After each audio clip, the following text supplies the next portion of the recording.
Hello, everybody. Welcome to my page. Welcome to the podcast. If you're listening on marketingtipswithmeliss.com, so excited to be here today because we are talking about worrying and how to quit worrying about what other people think of you.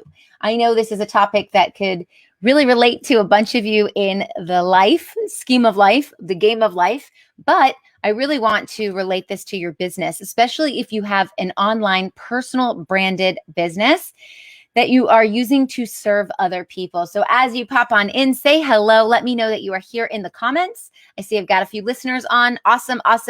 Today we are talking about letting that pain of what other people think and those judgments and that vulnerability that you want to share, but you're not sure if you share or you don't want to share because you're worried about the judgments. It's this cycle of uneasiness. So welcome. Let's talk about it and let's get into it right now. First of all, I want to ask you, have you ever felt nervous to post on social media because you worry that some of your friends might think something about you one way or another? Or have you ever felt uncomfortable about going live because you weren't sure who was going to see it and how it was going to affect what they spoke about behind closed doors about you, or if they say something to your face the next time you hang out? Let me know in the comments. Jason says, "Hey, Meliss, I'm trying hard to help." Oh, awesome. I'm glad my advice is helping. Wonderful. Thanks for being on. So if you ever felt uncomfortable about posting on social media or about going live or about showing up or about being visible, it's okay. It's a natural feeling to feel that way. However, you don't stop there. You keep showing up and you get over that fear, because on the other side of that fear, you are helping other people. It's about helping other people. It's not about you and what other people think about. And your message needs to get out there because it's going to help somebody else. And holding that message back is actually doing a disservice to them. So maybe you feel uncomfortable about what a college friend thinks of you, or a family member. Maybe you don't have the support from the people you really want the support from, and you want to share something vulnerable. I can understand why that feels really scary, like you're standing naked with everyone watching. But here's what happens. This beautiful thing happens when you become vulnerable. When you share something vulnerable, you are now opening up your heart to connect with somebody else on the other side of the screen, someone who's reading it, someone who's watching it, someone who can relate to what it is you are saying or feeling, or the story that you are telling. And that positions you as not only an expert, or a leader rather, in your field.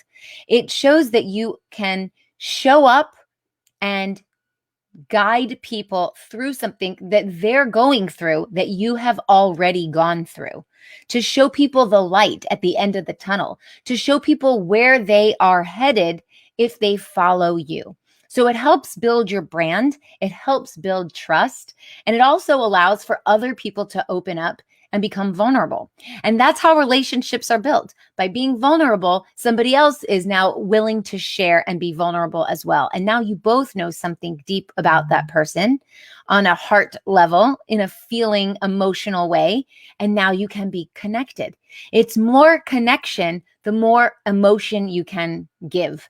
And the more vulnerable you are, the more trust that you build. And we've all had those vulnerable moments. Maybe something happened and you wanted to share it, but you weren't sure if you could. Now, I'm not saying air your dirty laundry out on Facebook. There are definitely private parts to my life that nobody knows online, and that's okay. I'm not saying take things that are going to make you have huge consequences from and share them. But when you can open up even just a little bit, you are going to connect with your audience. And, I used to feel really uneasy about sharing my thoughts around manifestation and the universe and all my woo-woo stuff and my spirituality, because I thought maybe my religious friends and my people from my religious community might think, what is wrong with her? What is she thinking? But the truth is, this is who I am. So why hide who I am? Why hide behind what other people think of me?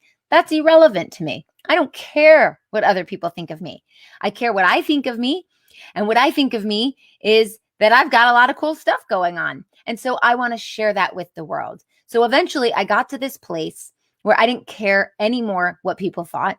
And I felt really strongly that my ideas were new agey enough that somebody else needed to hear them. Someone who might be stuck in negativity needed to hear a positive spin on it. Or maybe somebody who just never recognized how I believe the universe works and all the laws of the universe. And just letting them know that could be life changing for them. So eventually, what happened was more and more people started asking me questions about it. Oh, you do that? Oh, you think that? That's what you believe? More and more people wanted resources on my thought process where I learned all this stuff, or they wanted recommendations for personal development or business development or spiritual development or any type of growth. And eventually, all the people in my world were moving towards this growth mindset. So, in a way, I was the leader of my community who was able to move us towards a deeper mindset. Now, I'm not taking credit for everyone changing their mindset, but something in your community, whether it's your Facebook community or your Facebook group, or maybe it's your students or your clients, they need to hear something from you that you believe in, something that really sets you apart from all the other noise that they're hearing. And then when you can be vulnerable and open up about it, they now have something to connect with. And that is really, really authentic. And when you can show up authentically, your connections are going to be so much more deeper and so much more powerful. And they're going to last much longer than just let's message someone and say, hey, buy my stuff. Because that doesn't work. We all know that doesn't work, because if you've ever been on the other side of that, where someone goes, hey, buy my stuff, you're ignoring them. There's no authenticity there. There's no connection. There's no vulnerability. And so you want to connect with people through your vulnerability. And what that will guide others to do is to also share their story, also be vulnerable, and follow your lead.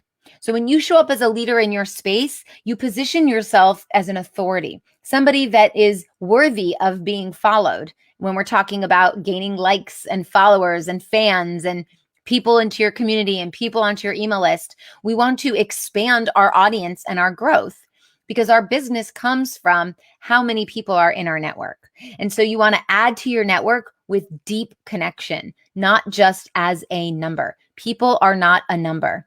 People are feelings. People are emotion. People are stories. And when you can connect with feelings and emotion and stories, and you can also offer that to people, people will offer it back to you, and really see the authenticity in you, and really see your truth, and really see your vulnerability.